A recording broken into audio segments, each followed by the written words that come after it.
There's a new street fighter on your windowsill. The weapon is peace, the word is chill. Hello there guys, and welcome to another episode of Displaying Model Behaviour, the Earth's mightiest action figure video podcast. So take off your pants, crack a beer, and let's talk toys. We are continuing the countdown of my 100 favourite action figures, and these might not be the greatest figures in my collection, but they're the ones that I have not been giving enough attention to. They're the sleeper hits, the ones who are on their shelves just doing their action figure best to make my collection look awesome. So today I pay homage to the man. We have looked at 40, we have 60 more to go, so let's not stand on ceremony, Mr. Wayne. Here is the next entry. Now this is not just any figure, it is officially a boy in my collection. A member of my boy stable, that being the action figures that don't really deserve any particular love. In fact, you could argue they're not very good, but for whatever reason, I just love them. They're my boys! And Anti-Venom is absolutely a boy.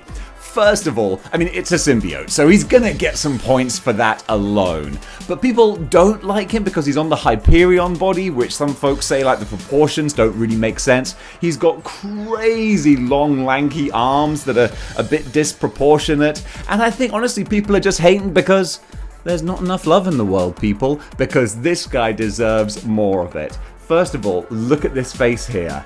Look, it is a, it's the same common denominator. It's a flaming skull. Of course I'm going to like this face. It looks terrific with the skeleton-like teeth. So normally symbiotes will have lips like Venom, or maybe Carnage, but then he doesn't have individual teeth. Whereas this has like a skeleton sort of face, but then it's got the flaming inside the mouth and the burning looking eyes.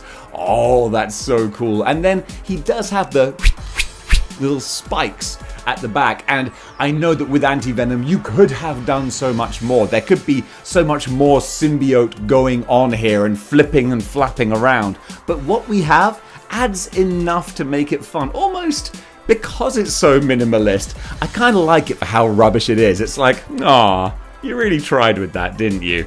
But then he actually has some good stuff going for him with the little nodules. That's officially what they're called. The nodules on the elbow, and then the huge big claws. He's great fun. Plus, he's just black and white, so he really stands out on the shelf with the big spider logo going all the way down there and big and bold on the chest. Yeah, you know what? The more I talk about it, the more I think to myself, yeah, Anti-Venom is the bomb.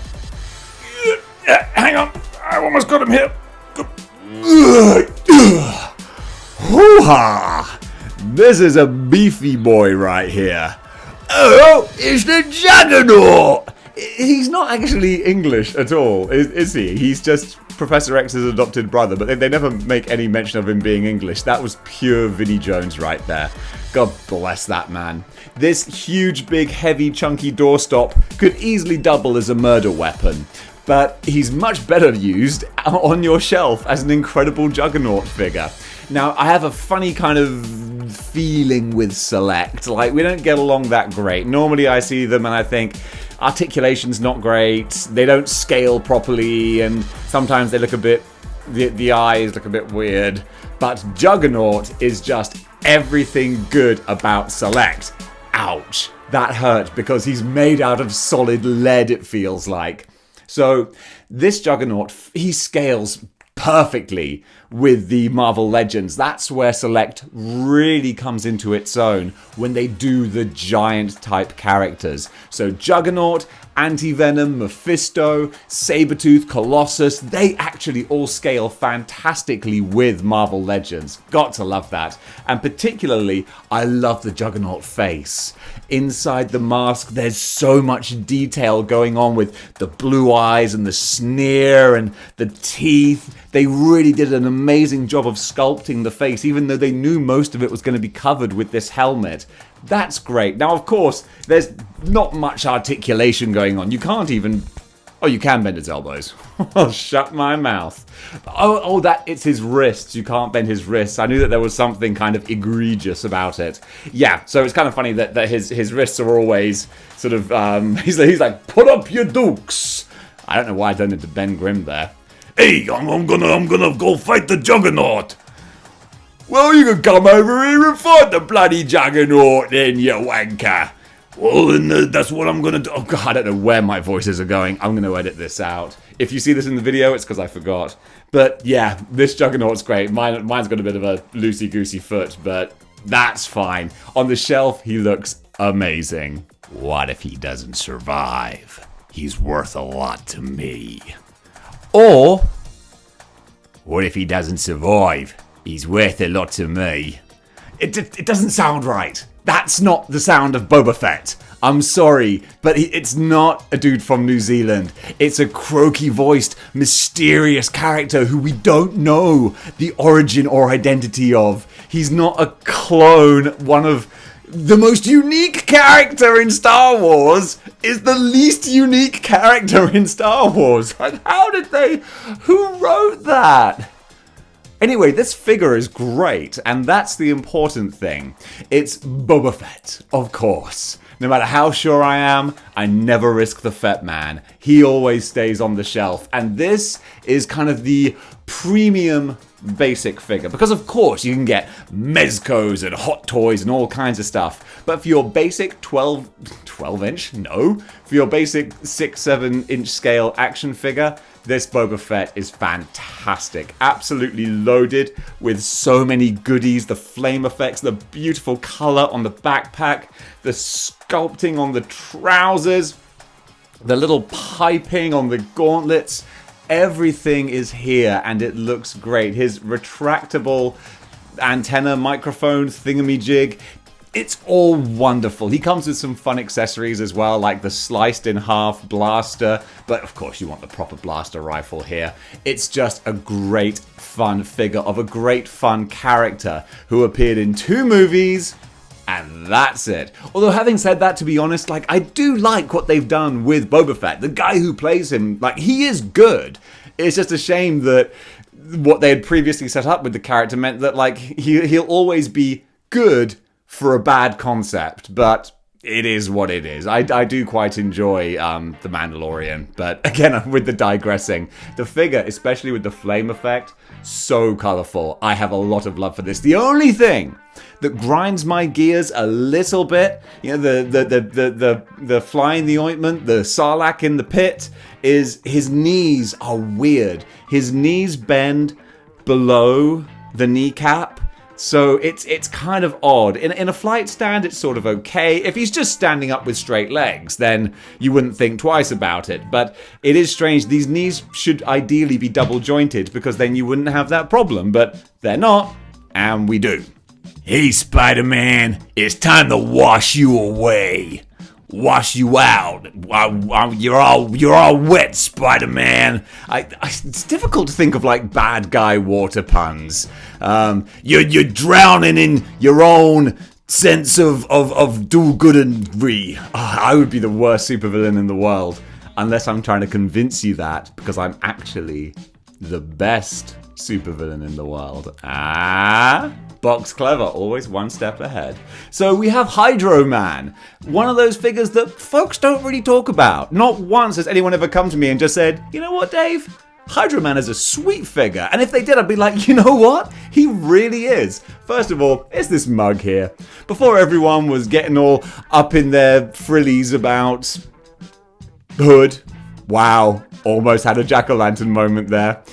This face was one of the first great character faces, I would call. This is not a handsome man here. He's not going to be appearing on any GQ magazines or anything. But that's what's great. He's a villain. It looks kind of Dick Tracy-ish almost, kind of caricature-ish. Which is funny because actually, since Hydro Man is like a metamorph, like you could choose any face, pal.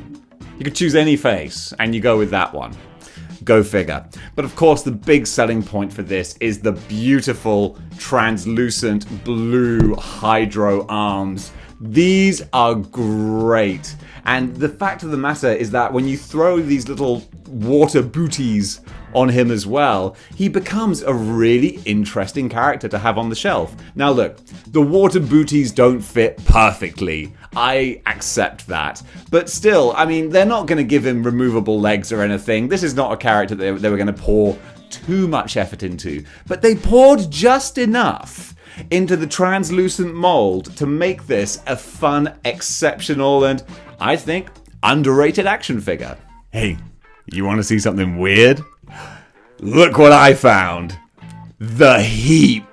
Look at this thing. This is a nostalgic classic. I remember seeing this weird, bizarre pile of goop in Wizard magazine, or maybe Toy Fair magazine. In the late 90s, those magazines ruled the collectible comic book reading landscape. They were fantastic, but completely obsolete now, so it is what it is. It's a progress of time. Get over it, Snowflake.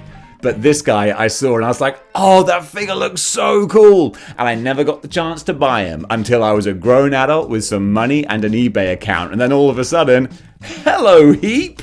And actually, I gotta say, he's a little bit underwhelming in hand, but that actually makes me like him even more. It's like there was a bit of rose-tinted lenses, and then I got him and I was like, okay, well, you're still kind of fun, because when you want to talk about detail in a figure, this is McFarlane at his most over-the-top, having fun best. He is a trash monster. He is a pile of garbage. And this is perfectly represented here. I was going to say something a bit snide and mean, and then I thought, no, Dave, you're better than that. Show some model behavior.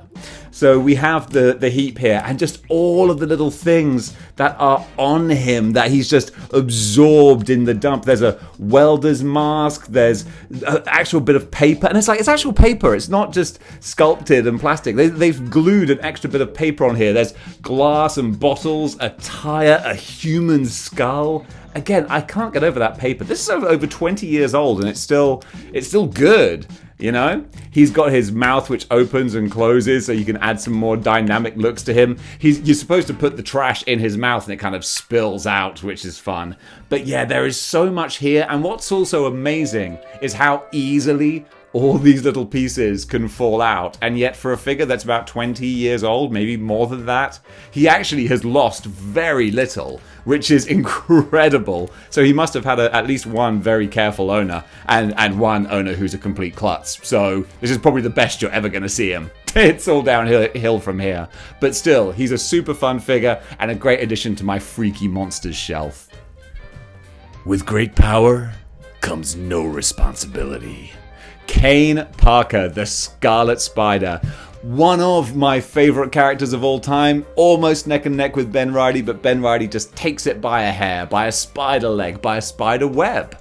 But this figure is fantastic. I always liked big hulking Kane, but when he shrunk down in size, at least they gave him a cool costume. He stole Peter Parker's big time costume, and so this actually has all different properties and stuff, invisibility, that kind of thing. But really what makes this figure cool is what they've done extra with the head sculpt is so good because it's got the Ryan Reynolds Deadpool squinty eye kind of thing, which does make sense for the stealth suit, for the big time suit, because it can sort of morph and shift and adjust.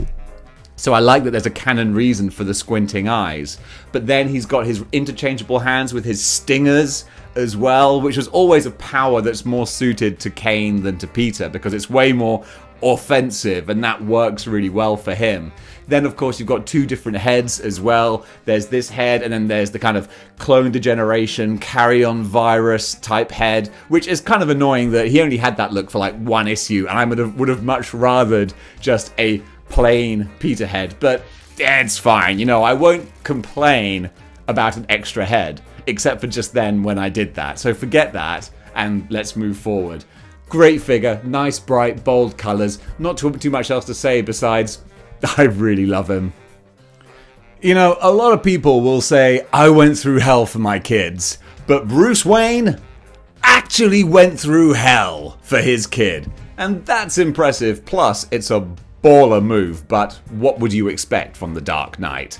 So this is the Hell Bat suit. So at some point the body, well, I'm getting ahead of myself. Damian Wayne dies, and then the body gets taken by Darkseid to Apocalypse, I think, and Batman gets the JLA to help him make the Hellbat suit. So he's like, I have to go rescue the corpse of my son. And they're like, but it's literally in hell, or close enough. Like, you can't get to it. Well, I'll just go into hell and get it. And I guess they were like, well, we're not going to talk him out of it, so we might as well just help the dumbass. And they did, and they did it in style. Imagine, like, heavy metal meets Tron, and you get the Hellbat. It's like if they made the Tron movies, but rather than Daft Punk, they had Motorhead. And then it just looks cool. Anything with wings.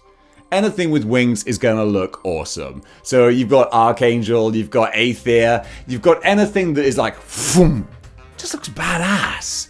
Wish I had wings. Man, you would never go home alone from the club if you had wings. Then again, that would involve me going to the club, which I would literally rather be set on fire than go out clubbing. But I'm digressing. But Batman, he'd do alright for himself in the club. Except I'm not sure if he'd get in with those shoes. But that notwithstanding, this figure's terrific. I'm rambling and riffing, but I do love the Hellbat. Bum, bum, bum, bum, bum, bum. Bum, bum, bum. Bum, bum, bum, bum, bum, bum, bum. That is the Godzilla theme. Or is it? No, it is. It is. And it's classic. And this Godzilla is classic as well. It's funny because Samoa Joe's old Ring of Honor entrance theme starts with that too. And I was about to go into the Samoa Joe theme too. And I was like, nope, that's not what we're talking about, Dave. We're talking about Gojira. I love how they pronounce it. We're like, I just picture the scared Japanese fisherman going, Gojira. And this is Godzilla. This is my only NECA Godzilla, and it was so difficult to make this my only one because they have a Godzilla from every season. A Godzilla for every season represented, from classic all the way up to the modern movies, and this I felt was the best representation of Godzilla. Now it's funny because it's sort of not classic basic Godzilla because he's got this big scarring on his chest, but the classic one I felt was just so dark in color that he kind of gets lost on the shelf, whereas this, you could totally just buy this as like the radiation building up inside him before he shoots his atomic breath. So that looks super cool with the long, huge, highly articulated and very posable tail. This guy is just so much fun, and technically, if you think about it, you could argue that this is also Marvel Legends 1/12 scale as well. Because is it Godzilla? Or is it just the dude in the suit?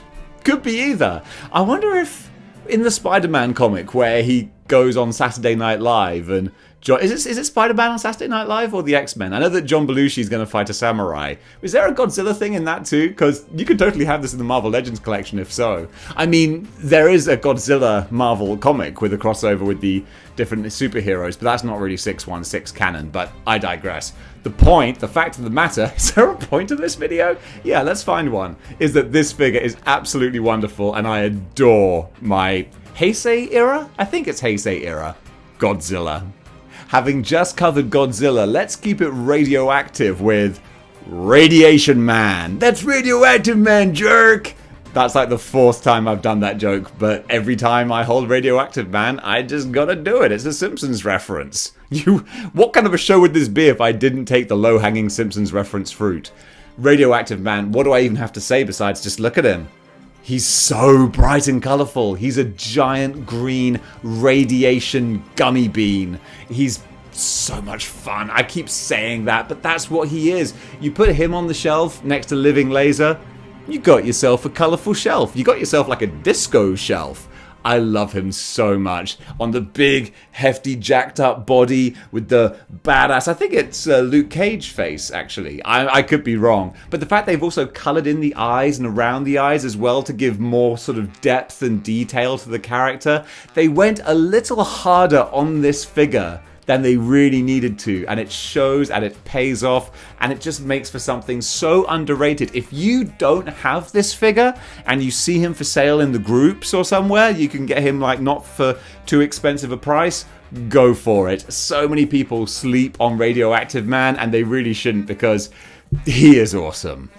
Staying with the Godzilla theme, we've had radiation, let's go back to giant lizards with the Lizard Build-A-Figure. A bit of a Marmite figure for some people because of the T-Rex Velociraptor head. I, however, love this head design. I don't even know exactly, I can't think if there's a specific artist who draws him like this, or if this was actually a case of the Hasbro designers going, there are billions of different ways people have drawn the lizard, let's find one that we kind of decide is just our one. And I love this, the long tongue, the articulated jaw, and just the, I would be a terrible ventriloquist. What do you think of the action figure, Mr. Lizard? Oh, I think it's really good. Well, what am I saying? There's nothing I can't do. But yeah, he's really great. The lizard scaly kind of texture on the head looks wonderful. The huge big lab coat with the coffee staining type there. I would prefer it if this was a bit dirtier and a bit muddier because the lizard is normally going to be found in the sewers. And it's like, dude, no way you keeping that lab coat so white in there. But I think he's just terrific. Then, of course, just the big, scaly, double jointed type feet, which can make it a little bit difficult to stand, but at the same time I'm willing to allow it because he just looks great. And with the tail, a lot of people don't like the segmented tail either, but it does work very well as an anchor and a base to keep him where you want him. So all of that put together, plus the fact he actually comes from an amazing wave as well. The lizard is one of my favorite figures. Go figure. And guys, that does it for this video. We are officially halfway through, calling it right down the middle, daddy. We're at number 50. We've done 50 figures. We've got 50 more to go to see what happened to be in my top 100 on the morning that I made that list. It's that random, but we've got some really fun action figures out of it. So guys, thank you so much for watching. If you enjoyed this, then please join the 6-1 clicks by clicking the like, share, and subscribe buttons. And if you want to support the channel a little extra, get me up to that 16,000 Patreon subscribers tier. You never know what might happen afterwards. You'll get like a Frankie. No, you get an alternate head. You get an alternate head Dave. That's what happens when I get 16,000 Patreon subscribers. You get the baseball cap Dave.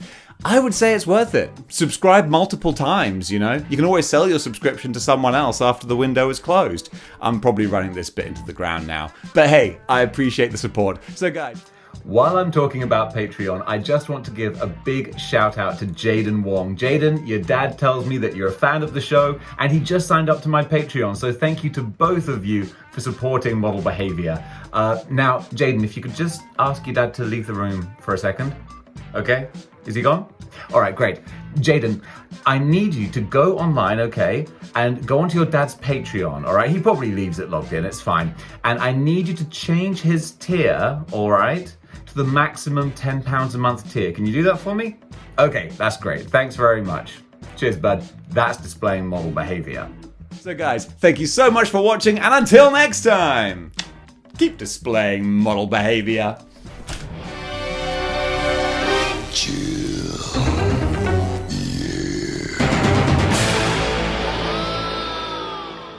Yeah. Cup of coffee! Cup of coffee! Big time coffee!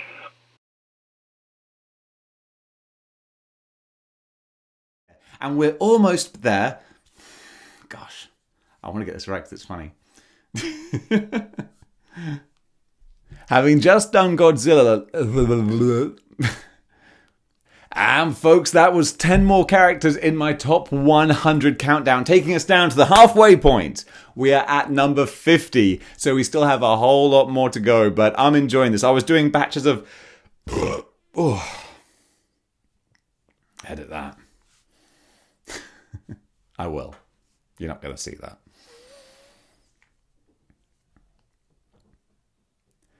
And guys, that does it for the 10 figures